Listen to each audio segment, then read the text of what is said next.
నమస్తే.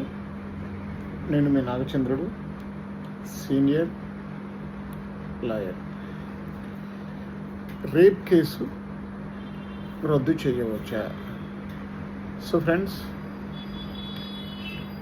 రీసెంట్గా మధ్యప్రదేశ్ హైకోర్టు కీలకమైనటువంటి తీర్పు ఇచ్చింది.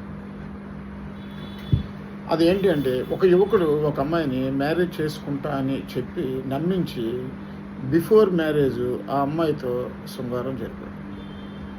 అమ్మాయి ఏం చేసింది అంటే, నమ్మించి మోసం చేశాడు అని చెప్పి రేప్ కేసు ఫైల్ చేసింది. ఆ తర్వాత వీళ్ళిద్దరూ ఒక సెటిల్మెంట్ వచ్చి అతని మీద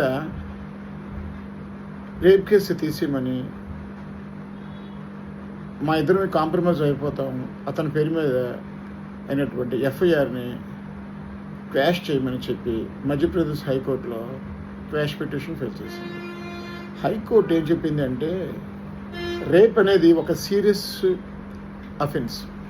రేప్ కేసులో ఇరువురు పార్టీలు ఒక అభిప్రాయానికి వచ్చి సెటిల్మెంట్ చేసుకొని కేసుని కాంప్రమైజ్ చేసుకుంటాము అని అంటే, దాని ఇన్ఫ్యాక్ట్ సొసైటీ మీద తీవ్రంగా ఉంటుంది. కాబట్టి ఇది సీరియస్ అఫెన్స్ కాబట్టి ఇలాంటి కేసుల్లో క్వాష్ చేయడము కుదరదు అని చెప్పి కేసు కొట్టివేయడం, కేసు పిటిషన్ తిరస్కరించడం జరిగింది. కాబట్టి మర్డర్ కేసులో, రేప్ కేసులో క్వాష్ చేయడం అసంభవం అని భావించవచ్చు.